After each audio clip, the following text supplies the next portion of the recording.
खोपोली येथील मंगेश काळोखे यांची निर्घृण हत्या प्रकरणात गुन्हा दाखल असलेले राष्ट्रवादी काँग्रेसचे जिल्हाध्यक्ष सुधाकर घारे गेले कुठे असा प्रश्न पडला होता। शुक्रवारी ते राष्ट्रवादीच्या एका बैठकीत अवचितपणे प्रकटले। त्यांची उपस्थिती यावेळी चर्चेचा विषय ठरली। विकास गोगावले यांना न्यायालयानं दिलेल्या तंबीनंतर घारे देखील पोलिसांना शरण येतील अशी चर्चा होती। खोपोलीच्या नवनिर्वाचित नगरसेविका मानसी काळोखे यांचे पती मंगेश सदाशिव काळोखे यांची 26 डिसेंबर 2025 रोजी सकाळी सुमारे 7 वाजता हत्या करण्यात आली। ती आपल्या 2 मुलींना शाळेत सोडून परत येत असताना अज्ञात व्यक्तींनी त्यांच्यावर प्राणघातक हल्ला केला होता।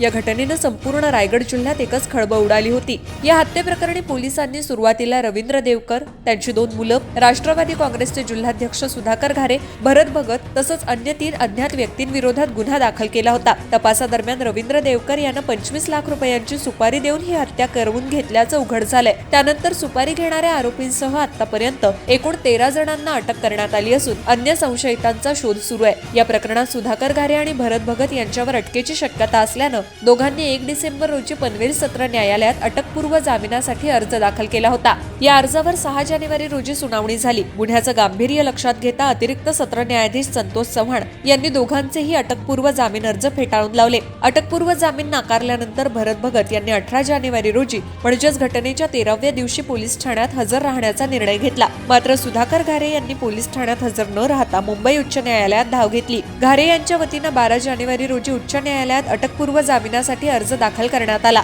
या अर्जावर 13 जानेवारी रोजी सुनावणी झाली। यावर सहाय्यक सहकारी अभियोक्ता RV न्यूटन यांनी अटकपूर्व जामिनाला जोरदार विरोध करत अर्जदाराविरुद्ध यापूर्वी 5 गुन्हे आणि 4 NC प्रकरण दाखल असल्याचं न्यायालयाच्या निदर्शनास आणून दिलं। ही माहिती अर्जात लपवून अटकपूर्व जामिनासाठी अर्ज करण्यात आल्याचा आक्षेपही सरकारी वकिलांनी नोंदवला। सरकारी पक्षाचा हा आक्षेप लक्षात घेतल्यानंतर सुधाकर घारे यांच्या वकिलांनी मिळालेल्या सूचनांनुसार सादर अटकपूर्व जामिनाचा अर्ज मागे घेण्याची विनंती न्यायालयाकडे केली। तसंच सर्व पूर्व इतिहासाची माहिती नमूद करून नव्यानं अर्ज दाखल करण्याची मुभा देण्यात यावी अशी मागणी करण्यात आली।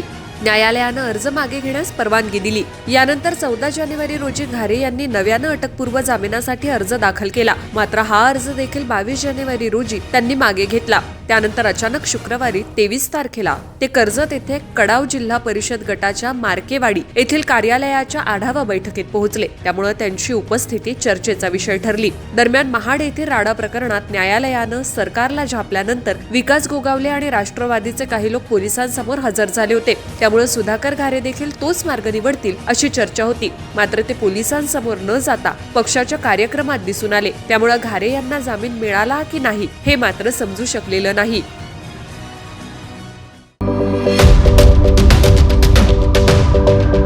YouTube वर सुद्धा रायगड टाइम्स सर्च करा आणि पहा रायगडच्या कानाकोपऱ्यातील प्रत्येक बित्तम बातमी।